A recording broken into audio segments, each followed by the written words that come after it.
Yonex VCORE 95, probably the most forgiving VCORE 95 I've ever play tested.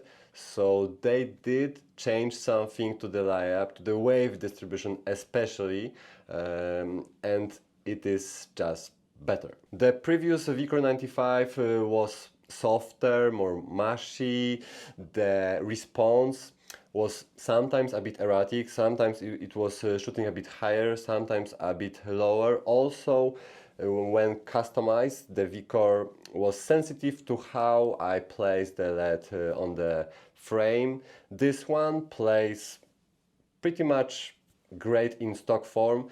I experimented with some small customizations and I just finished with a leather grip. It's all it needed. The stability of this frame really great in stock form, with leather even better. I just wanted a bit more fluidity, and by the way, I think this frame appeared in my bag in perfect timing, where I kinda needed this classic racket with classic wave distribution, a bit more headlight with still manageable swing wave. When I was sick and I came back to court, something went away on my forehand and I'm still cleaning it up. Yeah, frames like this, they teach you how to play tennis correctly. Kinetic chain, everything has to be connected, fluid, and the wave distribution really works well for this type of swings.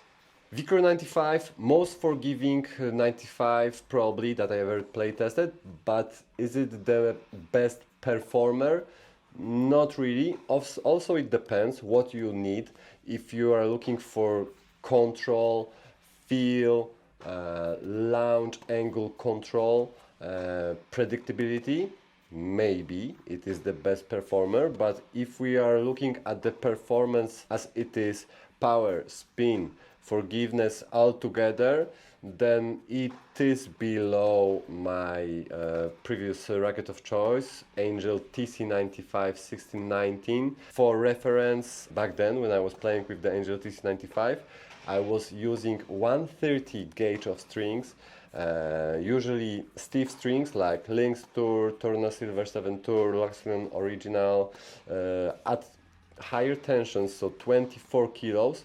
Here I used Yonex Polytour Pro, which is more in a power segment of strings, more user-friendly, maybe that's the better word, because I wouldn't describe it as a performance type of strings. So I use it at 23 kilos and still the power, the spin was below the Angel TC95. By looking at the performance, it can challenge Perset 97, Perset 97D, T-Fight 305S, Prestige Pro, Blade 98, maybe Radical MP, and Speed Tour. So if you are using these rackets I mentioned, VCORE 95 could be for you. If you are coming from a more performance-oriented racket like the E-Zone or VCORE 98, you probably won't have that much fun with the VCORE 95 unless you are in a situation where you will appreciate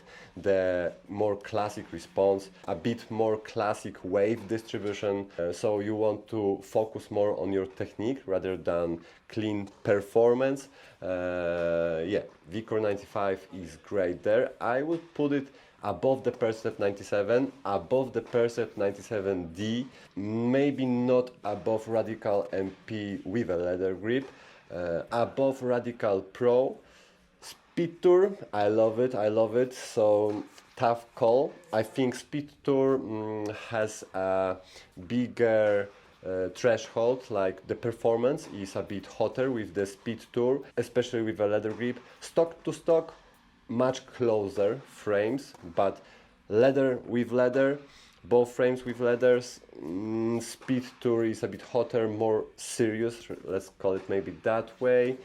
More modern, yeah, that would be the best way how to describe Speed Tour next to VCORE 95, which in general it is a more modern take of a classic racket. 1620, 16 mains, gives you a bit of the spin potential. That's why I think I like it more than the Percept 97D. Percept 97D has more plow through, it is more stable, but it is less versatile. VCORE 95, it is more user friendly, maybe a tiny bit less forgiving, but with its 1620 string pattern, the string bed is more user friendly, so this enables you to create more shapes, to play with the ball a bit more. Percept 97D is kind of one-trick pony, a bit hard to shape the ball. T-Fight 305S, this is maybe the closest racket comparison,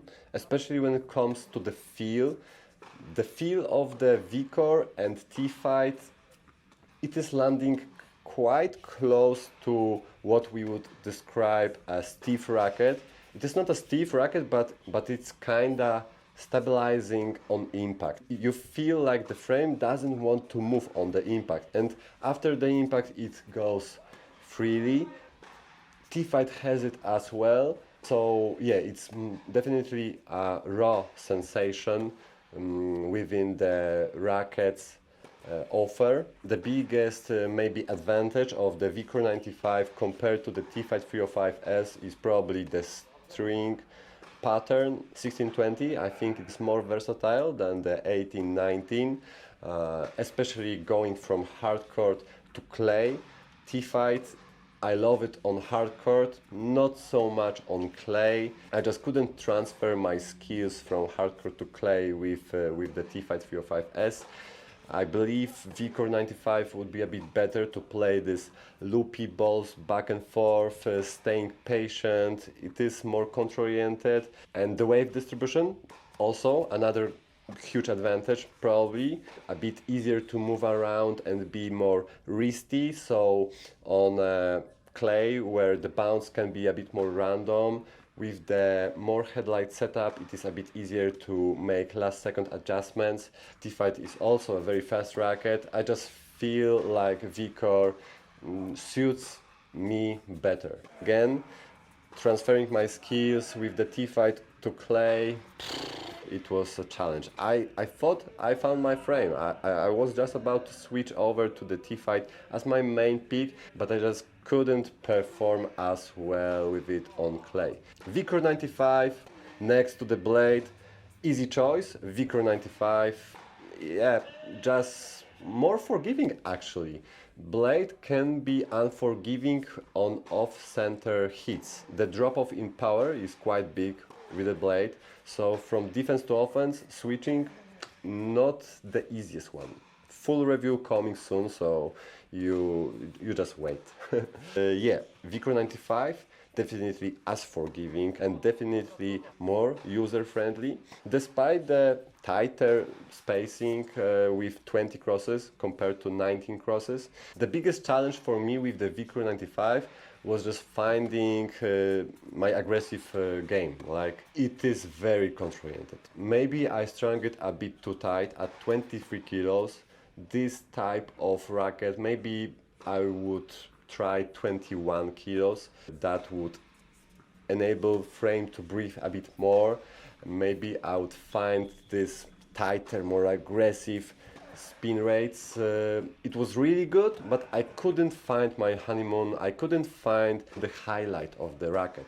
It was overall a really good frame, but it didn't shine. It was the player's job to make it shine, and sometimes I'm looking for a bit more help. When I'm looking at my top 10 list, yeah, it's just, for example, I have E-Zone here, Bubble at Pure Aero 98. You just see the place where I'm coming from. So VCORE 95, it's a big jump. Even the most control-oriented rackets on my top 10 list, which I'm building, probably Head Speed Tour, still is giving me more power than the VCORE 95. It was just hard to commit to the racket. I believe modern tennis, or maybe rackets designs, improved so much that I don't feel like I'm losing that much control with more power that the industry learned how to create. Like, okay, power rackets were always there, but they struggled with control, they struggled with feel. Now I think it all improved. It all went up. Yeah, you get more power. Yeah, you sometimes hit out, but the sense of control is much better. So I was making errors on a similar rate with the VCORE 95 and Speed Tour, Radical MP, Gravity Tour, Zone 98 maybe, but Whiteout for sure, similar rates, but I was getting just much more performance out of the frames. So VCORE 95, great for overall feel of the swing. It teaches you how to be fluid, but I already been there. TC95 was giving me more performance, so still I was able to compete against all these pure aero, E-zone users, speed MP users. Switching from defense to offense was like very easy. So VCORE 95, I appreciate the update. I think it is better than the previous one. Maybe if you liked from the previous version how fast the racket was, this one maybe will not be to your taste. It feels heavier, but at the same time you don't have to customize it. So I think actually the wave distribution is the biggest improvement of this line, and the biggest improvement is how stable it feels on impact, and the launch angle is very predictable. Something I struggled with the VCORE 95s from the past. They sometimes were shooting a bit higher, sometimes a bit lower, sometimes they wanted to be a performing racket, sometimes a bit more control-oriented, and I was having mixed idea how I want to play with the racket. This one has a clearer identity. It is more control-oriented, but it can hold up the upcoming pace. You can play with it without any worries. Great in stock form, great with leather. You don't have to make it more stable. You don't have to customize it. That's my point. So yeah, great improvement here. I just moved on a bit from this type of rackets, more control-oriented rackets, Prestige Pro, VCORE 95, even T-Fight 305 as probably too control-oriented for me. Last thing I want to mention, paint job. Whew, whew, whew. It's amazing. Wow. Glossy red color on clay court. Whew. Crazy good looking racket. Yep. Only for the looks, I think it's worth checking out the VCORE 95. So if you want to check it out, make sure to use my affiliate link and make sure to use the discount code and save some money. You still can win a racket. I want to cross 2000 subscribers line. Please help me get there. You can win a brand new Technifiber Fire racket of your choice. Go to my review of this racket, follow the instructions, and good luck. See you soon. Bye bye.